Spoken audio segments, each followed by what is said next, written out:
No one knew true fury. Until they harmed the human's dog. The Galactic Council had grown comfortable in their assumptions about humanity. After 3 years of peaceful integration into the wider universe, most species viewed humans as remarkably docile for a warrior race. They were traders, diplomats, explorers, not the savage beasts their homeworld's history might suggest. The humans seemed almost eager to please, quick to compromise, slow to anger. Even their military, while competent, appeared more focused on defense than conquest. Commander Zethkar of the Hegemony's Third Fleet often joked that humans were like the universe's golden retrievers, friendly, loyal, and utterly harmless unless you cornered them. He would soon learn how catastrophically wrong that comparison was. The incident began on Kepler Station, a bustling trade hub in the neutral zone.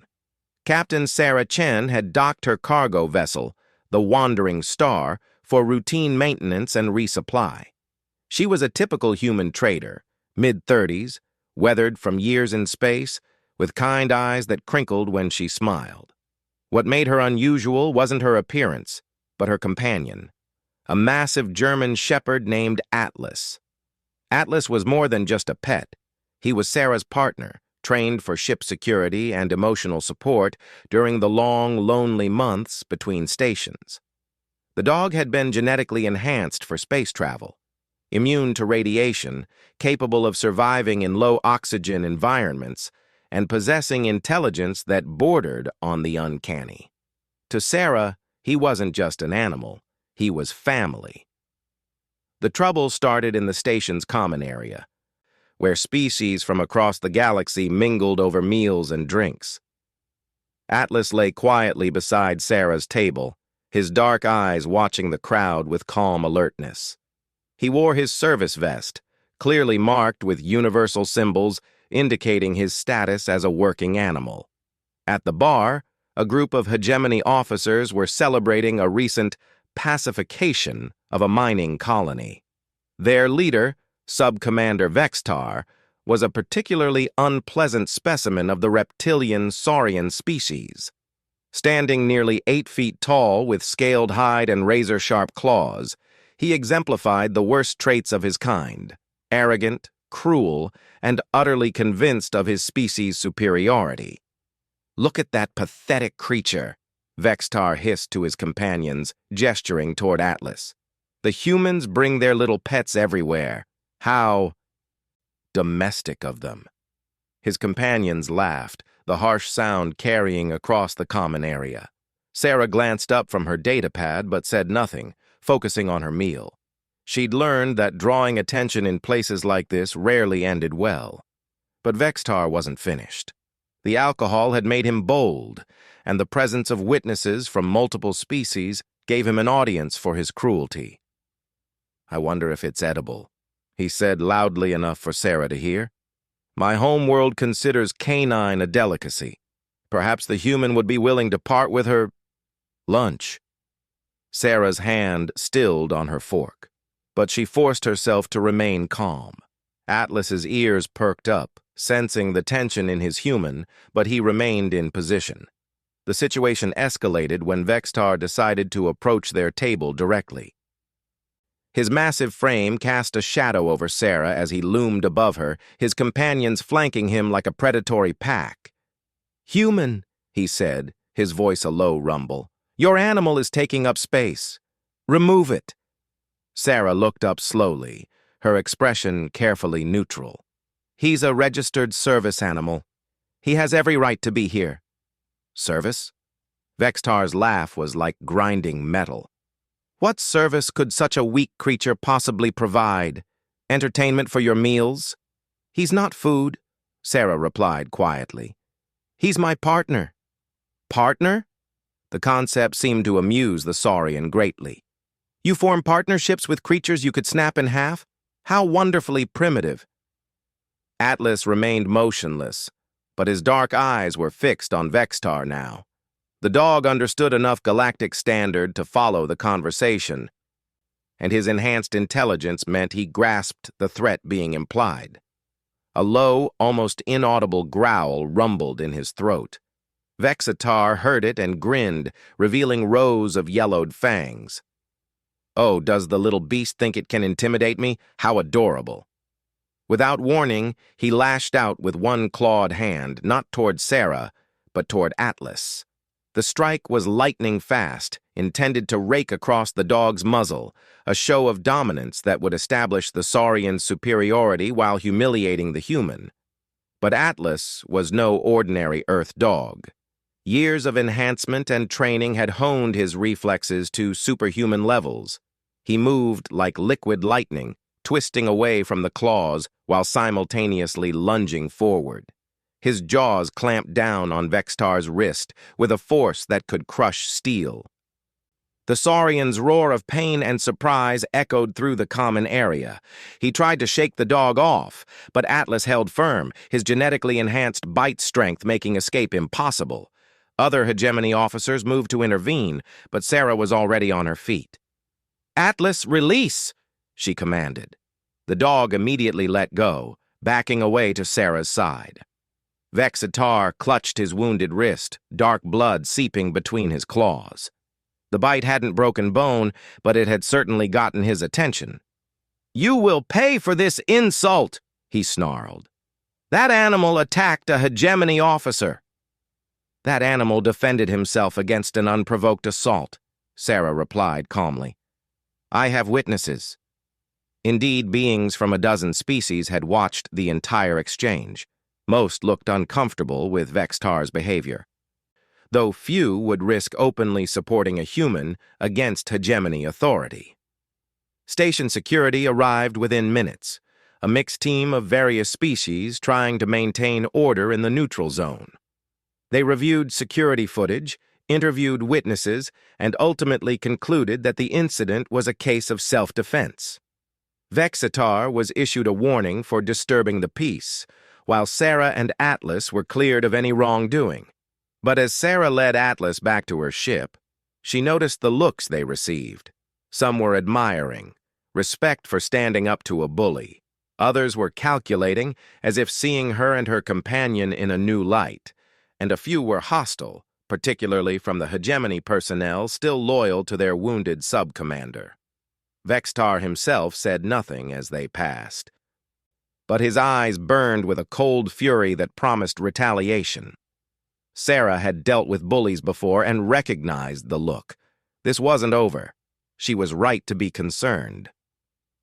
3 hours later, as the wandering star prepared to depart Kepler Station, Atlas collapsed in the ship's corridor. Sarah rushed to his side, her hands shaking as she checked his vital signs. The dog was convulsing, foam speckling his muzzle, his enhanced physiology fighting against something that was winning. Poison. Someone had poisoned her dog. Sarah carried Atlas to the ship's small medical bay, her mind racing through treatment options. The medical scanner identified the toxin, a saurian compound that attacked the nervous system. It was slow-acting but inevitably fatal, designed to cause maximum suffering before death.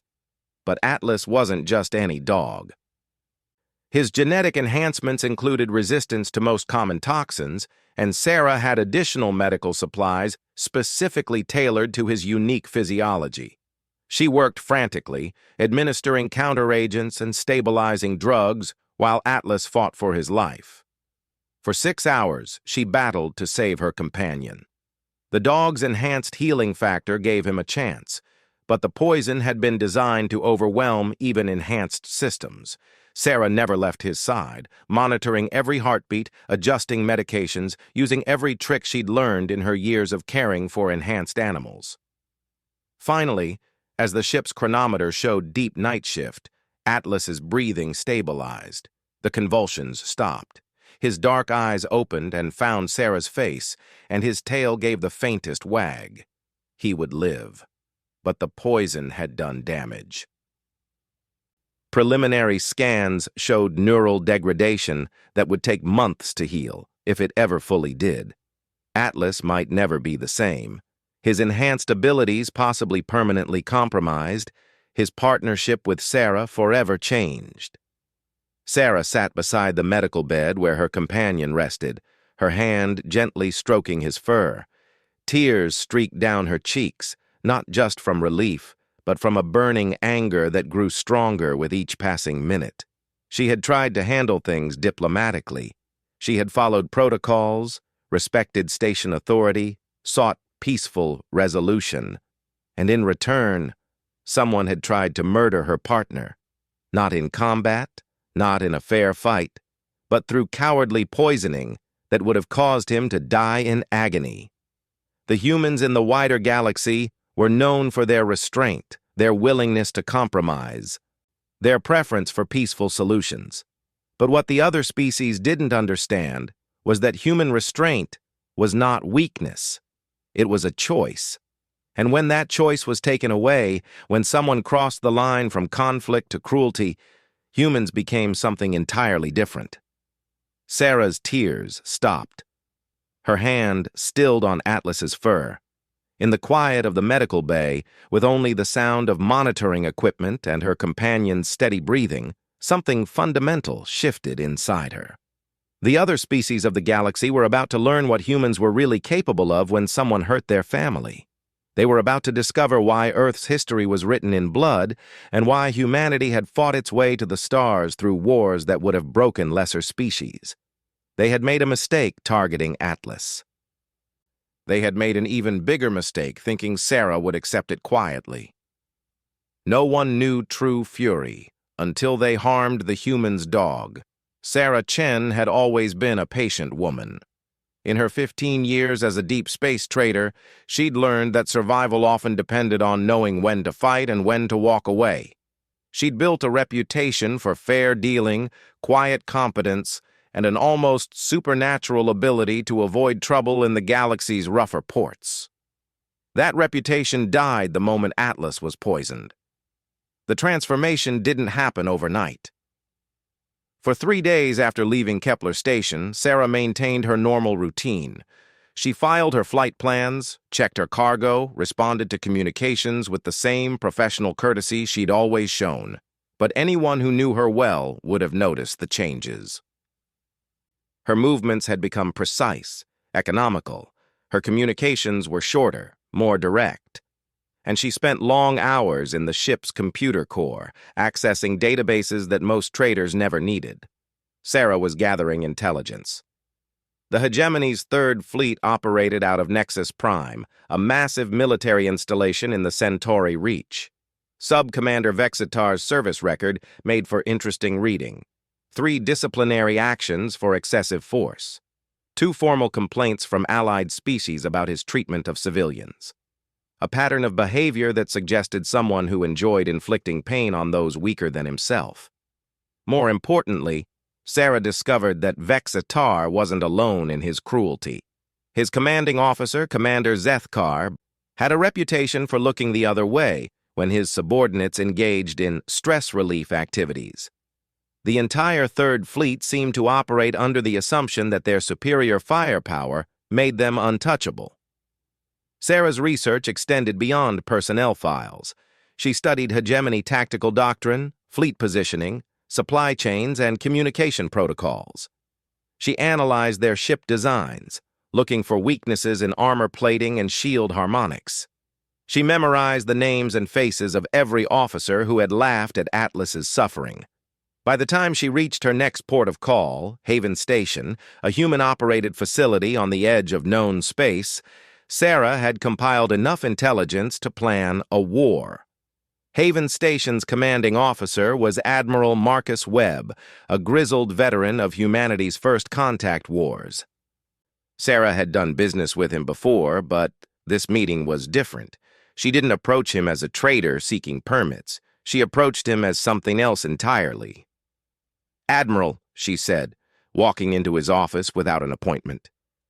"I need to call in some favors." Webb looked up from his desk, noting the change in her demeanor immediately. Sarah's casual trader's attire had been replaced by a form-fitting black outfit that seemed designed for combat. Her hair was pulled back severely, and there was something in her eyes that made the old soldier sit up straighter. "Sarah, what's wrong?" Instead of answering directly, Sarah activated a holographic projector and displayed the intelligence she'd gathered. Fleet movements, personnel files, tactical assessments, information that should have been classified beyond a trader's reach. "How did you get this?" Webb asked, his voice sharp with concern. "Does it matter?" Sarah's voice was flat, emotionless. "What matters is what they did to Atlas." She told him everything. The confrontation at Kepler Station, the poisoning, the long fight to save her companion's life. As she spoke, Webb's expression grew darker. He'd served with enough soldiers to recognize the signs. Sarah Chen wasn't just angry. She was in a state of cold, calculating fury that most humans only achieved in the worst moments of war. "Sarah," he said carefully, "what exactly are you planning?" "Justice." The single word hung in the air between them like a blade. Webb had seen this before, in soldiers pushed beyond their breaking point.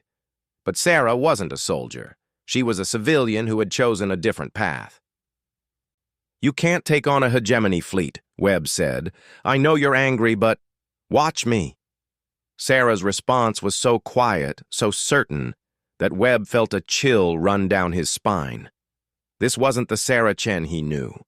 This was something else, something that had been forged in the crucible of watching her closest companion nearly die from another being's cruelty. "What do you need?" he asked finally. What Sarah needed was access to humanity's military network, not weapons. She wasn't planning a conventional assault. She needed information, contacts, and most importantly, she needed other humans to understand what had happened. The response was immediate and overwhelming. Humanity's expansion into the galaxy had been driven by explorers, traders, and colonists, people who'd left Earth seeking new opportunities among the stars. But they'd never forgotten their homeworld's most fundamental truth: mess with someone's family, and you mess with all of them. Within hours of Sarah's story spreading through human communication networks, offers of assistance began pouring in. Ship captains offered their vessels. Former military personnel volunteered their expertise. Even civilian contractors began sharing intelligence about hegemony operations in their sectors. The humans weren't planning an invasion. They were planning something far more sophisticated and infinitely more terrifying. Commander Zethkar first noticed the anomalies 2 weeks later. Hegemony supply convoys began experiencing mechanical failures that left them stranded in space until rescue arrived, sometimes days late. Communication relays started developing glitches that disrupted fleet coordination. Trading posts that normally welcomed hegemony credits suddenly found their inventory lacking whenever Third Fleet personnel tried to make purchases. At first, Zethkar assumed it was coincidence. The galaxy was vast, and equipment failures were common enough. But the pattern became impossible to ignore when 3 of his patrol ships were found drifting in space, completely intact, but with their crews unconscious from exposure to harmless sleeping gas that had been introduced into their life support systems. "Sir," his aide reported during the morning briefing, "intelligence believes we're dealing with coordinated sabotage." "Sabotage?" Zethkar's voice carried the dismissive tone of someone who'd grown comfortable in his superiority. "By whom?" "The local species lack the technical capability for operations this sophisticated." "The evidence points to human involvement, sir." The briefing room fell silent. Every officer present understood the implications. Humanity was considered a minor power, numerous but technologically inferior, politically insignificant. The idea that they might dare to challenge the hegemony seemed absurd. "One human," Zethkar said finally. "We're being harassed by one upset trader?" "The intelligence suggests broader involvement, sir. We're tracking at least 50 human vessels exhibiting unusual movement patterns in our operational zone. There may be more." 50 ships wasn't a fleet. It wasn't even a squadron by hegemony standards. But as the reports continued to accumulate, it became clear that numbers weren't the issue. The humans weren't fighting a conventional war. They were fighting like humans. On Kepler Station, Sub-Commander Vextar discovered that his personal accounts had been emptied, not stolen, transferred to a fund for animal welfare organizations across the galaxy. When he tried to access hegemony resources to replace the funds, he found his authorization codes had been mysteriously corrupted. His quarters were invaded while he slept, not by thieves, but by someone who left behind printed images of the poisoning incident from the station's security cameras, along with documentation of his service record highlighting every civilian he'd harmed in the name of maintaining order. When he tried to report the incidents to station security, he was told that, unfortunately, their investigation would be delayed due to a computer virus that had infected their systems. The same virus had apparently hit hegemony installations across 3 sectors. But the psychological warfare was just the beginning. The humans had spent weeks studying hegemony operations, learning their patterns, identifying their weaknesses. And Sarah Chen had learned something that the Third Fleet's commanders had never considered. Every ship had to dock somewhere, and every crew had to eat, sleep, and breathe. The first ship to fall was the destroyer Dominant Strike. It suffered a catastrophic life support failure while docked at a neutral station for routine maintenance. No one died. The crew was evacuated safely. But the ship was completely gutted by what appeared to be a computer virus that had turned its own systems against it. Investigation revealed that the virus had been introduced through the station's standard software updates, which meant someone with intimate knowledge of hegemony computer protocols had spent considerable time crafting a weapon specifically designed to target their ships. The second ship, a supply vessel called Resource Bringer, simply vanished. It was found 3 days later, empty and drifting in space. The cargo holds had been cleaned out, but nothing was damaged. A single message was left on the bridge view screen. Consider this a down payment on veterinary bills. By the time the third ship was found, its crew unharmed, but every piece of non-essential equipment somehow missing, including the captain's personal collection of trophy skulls from conquered worlds. Commander Zethkar realized he was dealing with something unprecedented. The humans weren't just attacking his fleet, they were humiliating it. Every incident was carefully calculated to cause maximum embarrassment while avoiding casualties that might justify a military response. They were being dismantled piece by an enemy that refused to fight fair. "How are they doing this?" Zethkar demanded during an emergency command meeting. "We have the most advanced military technology in this sector. Our security is impenetrable." His intelligence officer, a nervous saurian named Kretak, shuffled through his reports with obvious reluctance. "Sir, our analysis suggests that the humans have been planning this operation for some time. They've identified vulnerabilities in our systems that we didn't know existed." "What vulnerabilities?" "Well, sir, apparently our password protocols can be bypassed if you know the correct sequence of maintenance commands. Our cargo bay doors can be opened remotely if you access them through the waste management system, and our communication encryption can be cracked if you introduce a recursive algorithm that—" "I don't care about the technical details!" Zethkar's roar silenced the room. "I want to know how a species of primitive traitors suddenly became master saboteurs." The answer, if he'd known it, would have terrified him even more than the attacks themselves. The humans weren't naturally better at warfare than other species. They were simply more willing to embrace it completely when the situation demanded it. Humanity's history was written in the blood of species that had learned too late what happened when you pushed them beyond their limits. The hegemony was about to become another chapter in that history, and Sarah Chen, sitting in the modified cargo bay that now served as her command center, surrounded by holographic displays showing the positions of every human ship in the sector, was just getting started. Atlas lay on a cushion beside her chair, still recovering but alert enough to understand that his human was hunting. His tail wagged weakly as she scratched behind his ears. "Don't worry, boy," she whispered. "We're going to make sure they never hurt anyone's partner again." The hunt was about to begin. No one knew true fury until they harmed the human's dog. The Galactic Council emergency session was called when the hegemony's Third Fleet effectively ceased to exist as a functional military unit. It hadn't been destroyed in battle. No ships had been blown apart, no crews killed in glorious combat.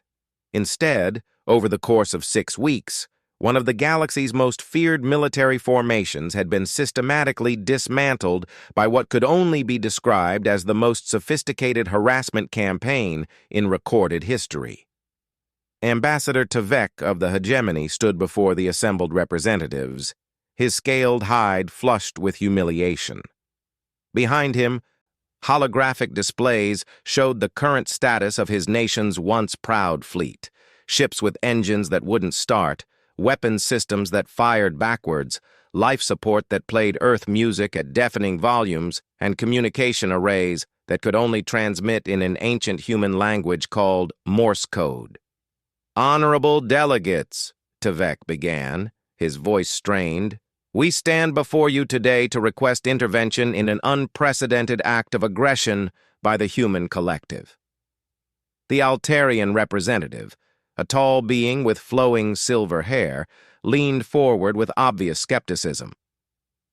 "Ambassador Tvek, our intelligence reports suggest that no humans have fired upon hegemony vessels. In fact, there have been no casualties at all from these incidents." "Casualties?" Tvek's voice cracked with outrage. "Commander Zethkar's flagship was found floating in space with every room filled with earth flowers and recordings of something called elevator music.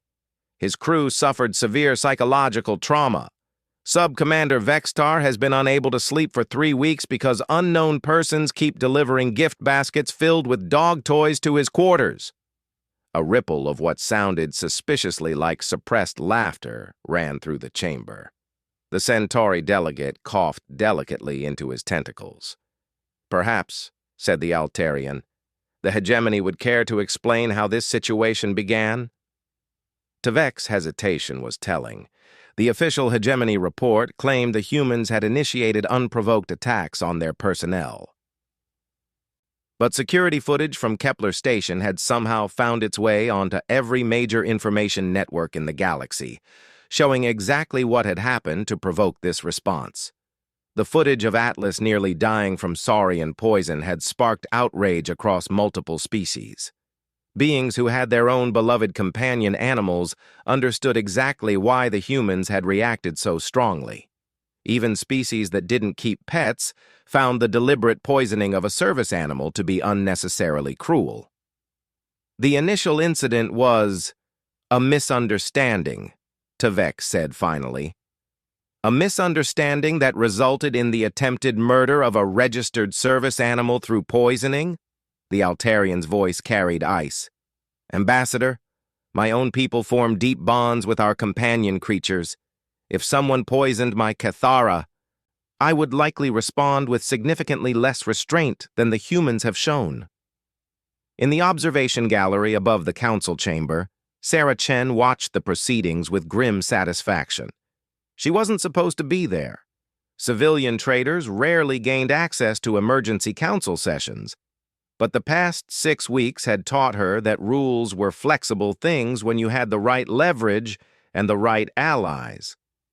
Atlas sat beside her, still wearing his service vest, but looking much healthier than he had in the medical bay of her ship. His recovery had been slow but steady, aided by veterinary expertise from across the galaxy. When word of his poisoning had spread, animal care specialists from dozens of species had volunteered their knowledge to help save him. The humans hadn't been fighting alone.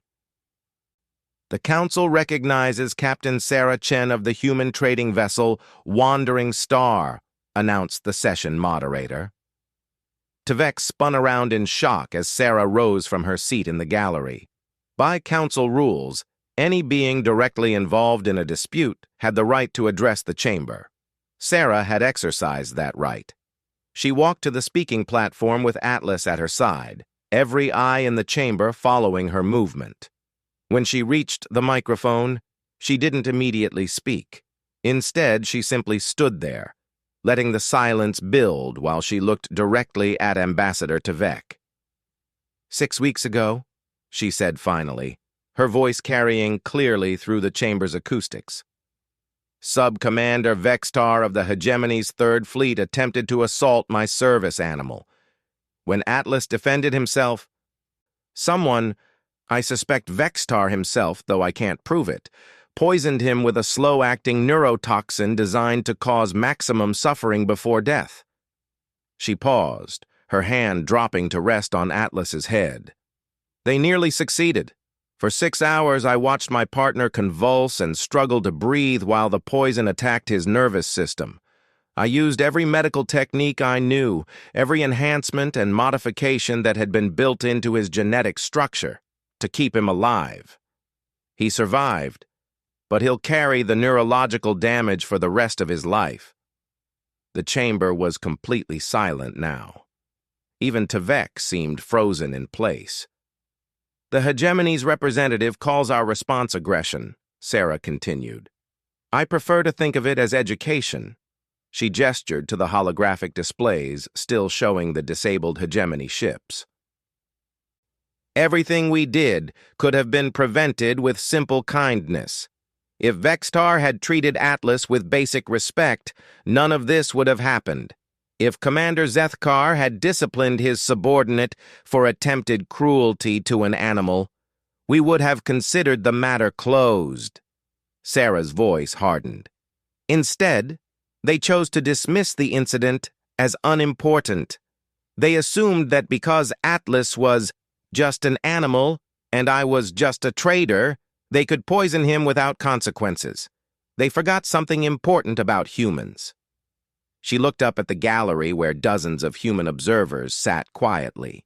Ship captains, traders, colonists, even a few off-duty military personnel, all of them watching the proceedings with expressions of calm determination. We don't abandon family, Sarah said, and we don't forget. The Altarian delegate leaned forward. Captain Chen, while the Council sympathizes with your situation, we must ask about the scope of the human response. Our intelligence suggests that at least 300 human vessels participated in operations against the Third Fleet. That's correct, Sarah replied without hesitation. We put out a call for assistance, and the community responded. No one was ordered to participate. No one was paid. They volunteered because they understood what was at stake. And what was at stake? Asked the Centauri representative. Sarah's answer came without pause. The principle that cruelty has consequences. In the gallery, Commander Zethkar sat in civilian clothes, watching the proceedings with something approaching awe. His uniform had been ruined when his quarters had been flooded with a substance that smelled exactly like wet dog, harmless, but impossible to clean. His reputation had been destroyed when recordings of him ordering the intimidation of civilian traders had been broadcast on every entertainment channel in the sector. But it was the personal message he'd received that had truly shaken him. A simple video file showing Atlas in his recovery period, struggling to walk in a straight line due to nerve damage, while Sarah's voice explained exactly what the poison had done to an innocent animal whose only crime was loyalty to his human. The message had ended with a single sentence. He'll recover. Your career won't. It hadn't been a threat. It had been a statement of fact. Within days, evidence of every casual cruelty Zethkar had overlooked, every civilian his fleet had intimidated, every incident of excessive force he'd covered up, had found its way to Hegemony High Command. His superiors, faced with a public relations disaster of galactic proportions, had quietly transferred him to a monitoring post in an empty system. Vextar had suffered a different fate. His personal information had been distributed to every animal welfare organization in known space. Everywhere he went, protesters followed. His attempts to find new employment were consistently frustrated by mysterious computer glitches that corrupted his applications. His financial accounts remained frozen due to ongoing investigations into his conduct. He hadn't been harmed physically, but his life as he'd known it was over. "Captain Chen," the session moderator said, "what assurance can you give the Council that human operations against the Third Fleet will cease?" Sarah considered the question carefully. "The Third Fleet is no longer capable of harming civilians or their companions. Commander Zethkar and Sub-Commander Vextar have been removed from positions where they might repeat their behavior. As far as I'm concerned, justice has been served." She paused, then added, "However, the humans involved in this operation want to be very clear about something. What happened to Atlas was attempted murder of a family member. If any species anywhere in the galaxy thinks they can poison, torture, or kill our companions without consequences, they are welcome to test that theory." The threat hung in the air like a blade. It wasn't delivered with anger or bluster, just calm certainty that made it infinitely more frightening. Ambassador Tvek found his voice. "The hegemony demands reparations for the damage done to our fleet." "Reparations?" Sarah's eyebrows rose in genuine surprise. "Ambassador, nothing was damaged. Your ships are completely intact. Your crews are unharmed. We simply demonstrated that your security measures were inadequate and your personnel were poorly trained. If anything, we provided a valuable service by identifying weaknesses that your enemies could exploit." She gestured to Atlas, who had remained perfectly calm throughout the proceedings, despite being surrounded by dozens of alien species. "My partner's veterinary bills, on the other hand, came to approximately 50,000 standard credits. I assume the hegemony will be covering those expenses?" Tvek's mouth opened and closed without sound. "I thought not," Sarah said. "In that case, I consider our business with the Third Fleet concluded. The human vessels that participated in this operation will be returning to their normal activities. We have trading routes to maintain and colonies to supply." She turned to address the full council. "However, I would like to make a formal proposal. The galaxy's current laws regarding cruelty to companion animals are inconsistent across species and territories. I suggest we establish universal standards for the protection of service animals, with clear penalties for those who would harm them."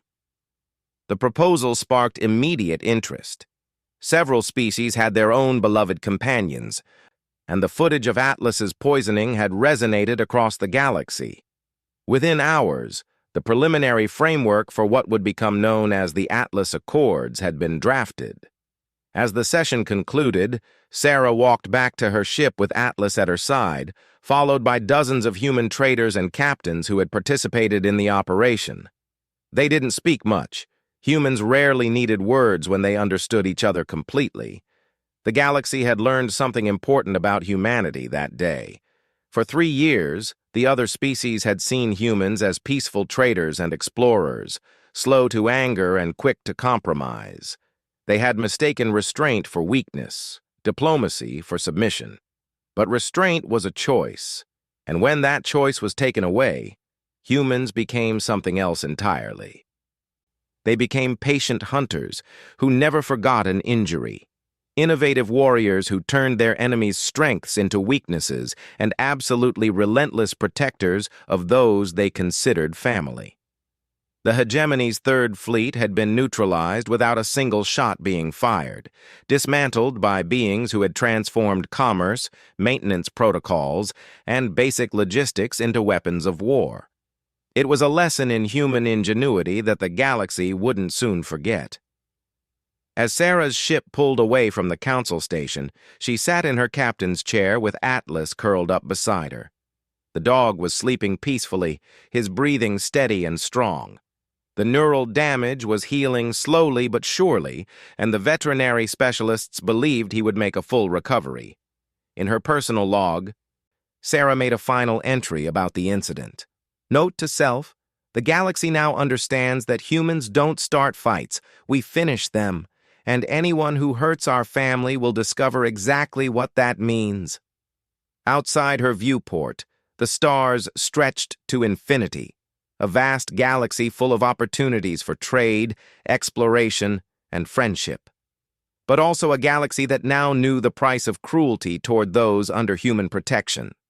The universe had learned true fury, and it would remember the lesson for generations to come.